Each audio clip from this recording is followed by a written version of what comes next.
नमस्कार दोस्तों, मैं हूं अतुल सिंह। स्वागत है आपका इन्वेस्ट कर लो भाई चैनल में। दोस्तों, जब आप सन फार्मा का नाम सुनते हैं तो क्या सोचते हैं? जेनरिक मेडिसिन्स, अफोर्डेबल ड्रग्स या फिर एक ऐसी कंपनी जिसने भारत को ग्लोबल फार्मा मैप पर चमका दिया? लेकिन असली सवाल ये है, कैसे एक छोटे से स्टार्टअप से निकली कंपनी आज दुनिया के टॉप जेनरिक फार्मा फर्म्स में शामिल हो गई। आज हम सन फार्मा की कहानी को एनालिटिकली जानेंगे। इसमें हम समझेंगे इसका बिजनेस मॉडल क्या है, एक्विजिशन स्ट्रेटेजी क्या रही है कंपनी की, फाइनेंशियल परफॉर्मेंस कैसा रहा 2025 और 26 के पहली तिमाही में, साथ ही चैलेंजेस और फ्यूचर रोड मैप क्या है, और सबसे जरूरी, इस कहानी से हमें क्या सीख मिलती है। 1983 में दिलीप सांघवी ने सन फार्मा की शुरुआत की थी। रिसोर्सेज बहुत कम थे, लेकिन विजन क्लियर था, अफोर्डेबल और क्वालिटी मेडिसिन बनाने। शुरुआत निच थेरापेटिक एरिया यानी साइकियाट्री से हुई। मार्केट एंट्री वहाँ करो जहाँ कंपटीशन मैनेजेबल हो और यहाँ उनमें डिमांड हो। यही सन फार्मा की अर्ली सक्सेस का रूट था।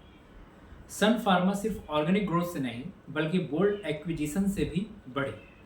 जैसे 2000 में कैराको यूएस की कंपनी, टैरो इजराइल की कंपनी, ड्यूसा यूएस की कंपनी खरीदी। 2015 में रैनबैक्सी का एक्विजिशन किया। यह टर्निंग पॉइंट था। स्केल मल्टीपल टाइम्स बढ़ा, लेकिन साथ ही एफडीए कंप्लायंसेस इश्यूज और इंटीग्रेशन चैलेंजेस भी आए। एक्विजिशन ग्रोथ को एक्सीलरेट करते हैं, लेकिन रिस्क भी साथ लाते हैं। इंटीग्रेशन और कंप्लायंस मैनेज करना उतना ही क्रिटिकल है जितना डील खुद मैनेज करना। सन फार्मा का दो पिलर का मॉडल है। पहला, generic, high volume lower margin. दूसरा, speciality products, lower volume high margin. Therapy diversification भी कर रही है, जैसे कार्डियोलॉजी, डर्मेटोलॉजी, न्यूरोलॉजी, गैस्ट्रोलॉजी। अगर जोग्राफिक की डाइवर्सिफिकेशन की बात करें तो यूएस से 32% रेवेन्यू आता है, इंडिया से 31%। बाकी global, emerging and developed markets balance create करते हैं।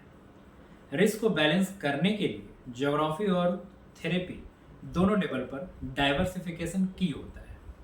अब आते हैं नंबर्स पर, क्योंकि यही असली पिक्चर दिखाते हैं। कंसोलिडेटेड रेवेन्यू की बात करें 2025 की तो 52,041 करोड़ रही, जो ईयर ऑन ईयर 9% बढ़ी। India formulation 16,923 crore, domestic market strongest driver रहा।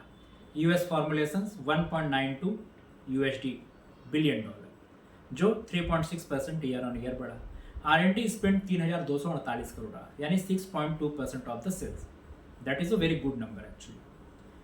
डोमेस्टिक मार्केट ग्रोथ बहुत मजबूत है। EBITDA margin expansion operational efficiency दिखाता है।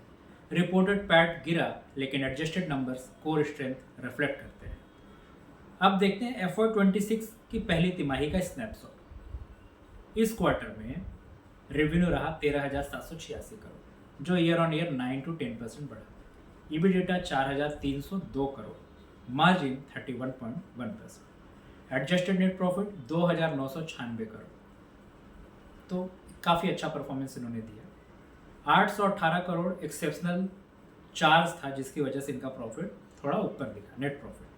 यहाँ पर इंडिया फॉर्मुलेशंस जो था उसका कंट्रीब्यूशन 4,721 करोड़ रहा, वही यूएस फॉर्मुलेशन का 473 मिलियन डॉलर।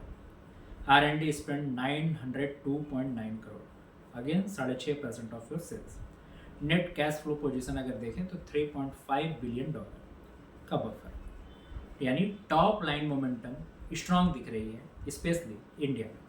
EBITDA और मार्जिन इम्प्रेसिव है, लेकिन यूएस मार्केट अंडर प्रेशर है, जेनरिक प्राइसिंग और कंप्लायंस इश्यूज की वजह से। एक्सेप्शनल चार्जेस शॉर्ट टर्म में वोलेटिलिटी लाते हैं, लेकिन एडजस्टेड प्रॉफिट स्टेबल है। जब बाकी फार्मा कॉशियस थी, उन्होंने बोल्ड एक्विजिशन और स्पेशलिटी शिफ्ट किया। यही रिस्क एपेटाइट एंड पेशेंस का बैलेंस सन फार्मा को अलग बनाता है। अब बात करते हैं चैलेंजेस की। FDA compliance hurdles, US generic में प्राइस इरोजन, साथ ही Ranbaxy integration issue. Speciality space में इंटेंस कंपटीशन। स्केल जितना बड़ा होता है उतना ही बड़ा कंप्लायंस एंड रेगुलेटरी रिस्क भी आता है। अगर फ्यूचर की बात करें तो स्पेशलिटी ड्रग्स और बायोसिमिलर्स पर कंपनी का फोकस है। साथ ही ऑप्थेमोलॉजी एंड क्रोनिक डिजीज थेरेपीज में पाइपलाइन में काफ़ी सारे जेनरिक मेडिसिन रेडी हैं। Digital R&D, AI driven discovery, साथ ही इमर्जिंग मार्केट में aggressive expansion.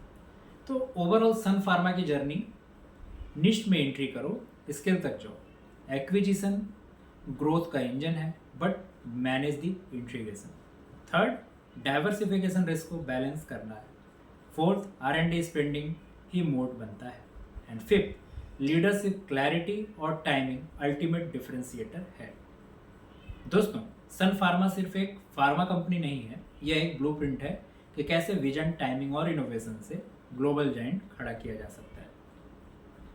Short term volatility के बावजूद अंडरलाइंग फंडामेंटल्स काफ़ी स्ट्रॉन्ग दिख रहा है। एंटरप्रेन्योर्स के लिए क्या सीख है? रिसोर्सेज कम हो लेकिन विजन और एजुकेशन साफ हो तो कुछ भी असंभव नहीं। यह पूरी चर्चा केवल शैक्षणिक और जानकारी उद्देश्य हेतु थी। ये किसी भी प्रकार की निवेश सलाह नहीं है। निवेश से पहले हमेशा रजिस्टर्ड फाइनेंशियल एडवाइजर से सलाह लें। धन्यवाद।